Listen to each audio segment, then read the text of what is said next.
Welcome back, everybody, to Cinema Daily US. I'm Matthew Schuchman, and I'm here to talk about the re-release of Pink Floyd Live at Pompeii, which was originally released in 1974, recorded set in 1972, and now I mean, it's had some kind of re-releases, whether it just be the audio and or the film in the past. But now we have the 4K release. It's going to be being shown in IMAX screenings as well. And this is an interesting thing because I think that I mean, of course, Pink Floyd has always been a group that has been a mainstay in the mainstream for a lot of ways. And nowadays, with the whole kind of YouTube reaction family that loves listening to music, Pink Floyd's become even more prominent again. And psychedelic rock based on their sound is finding its way into mainstream. There are, like famous rappers now who are trying to do Pink Floyd type albums, blah blah blah. That's enough of that. But the idea being that there probably is a large section of people that actually have never seen this. We'll call it a concert film but it's not a concert film in the traditional sense. If you've never seen it, there is no a live audience. It's just the group playing their sets in the ruins of Pompeii, mixed in with then recordings of them working out and starting to record Dark Side of the Moon. That doesn't happen in Pompeii, but it's interwoven.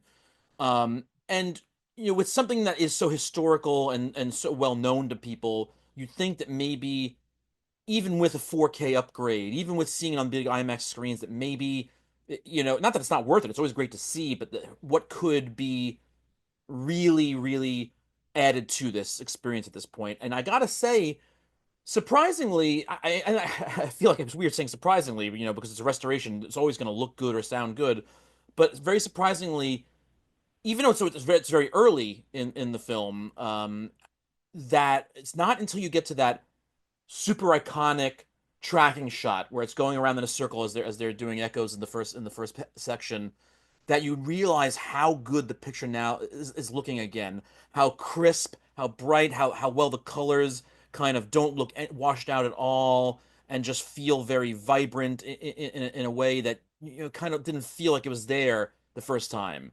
And as it goes along, that stays, but it's when you first kind of see it and first notice it, does it really kind of have that impact on you on this re-release? And of course, the audio is remixed, by Steve Wilson. For those who don't know Steve Wilson, very well-known, famous guitar songwriter, singer in the prog rock world, founding member of Porcupine Tree and others. And he does a lot of the remixes for the re-releases of the albums for both Pink Floyd and King Crimson. Um, so you do kind of get. It's been a while since I watched any original versions of Live at Pompeii, but you do kind of get this warm feeling from the sound in this restoration.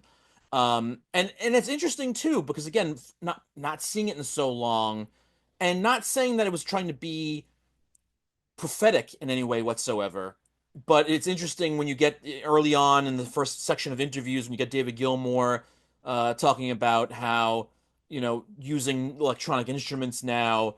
At first, thinking about the idea of like, well, it's just a tool, but the idea is like, is it using us or are we using it? And then the way he talks about it as if like even though AI and kind of like robot overlords, was something that we were talking about in the 40s and the 50s in sci-fi.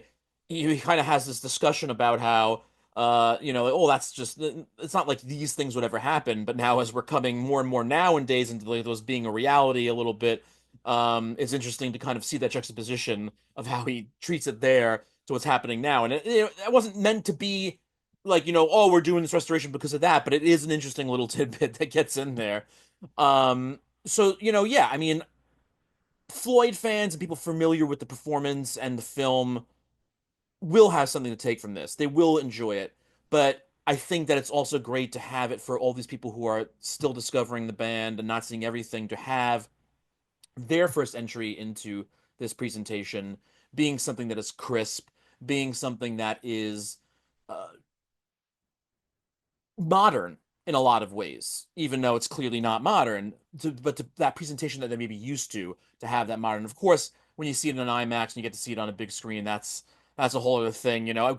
I'm not trying to take away from the job they did on the restoration, but clearly, even if people were watching that in a huge format, with the older print, it would still be amazing. But of course, now that it has a lot of that upkeep to it in that larger format, that of course helps out a lot. So with that all being said, you know, it's not the most world changing experience you'll ever have in your life. So this is not like you can sit in here and go perfectly A plus. But yeah, this is a solid you know, kind of A minus trip back through Pink Floyd. So go check it out if you have the time. If you don't, make sure you get check it out when you have the chance to at home. Thank you for joining us. See you later.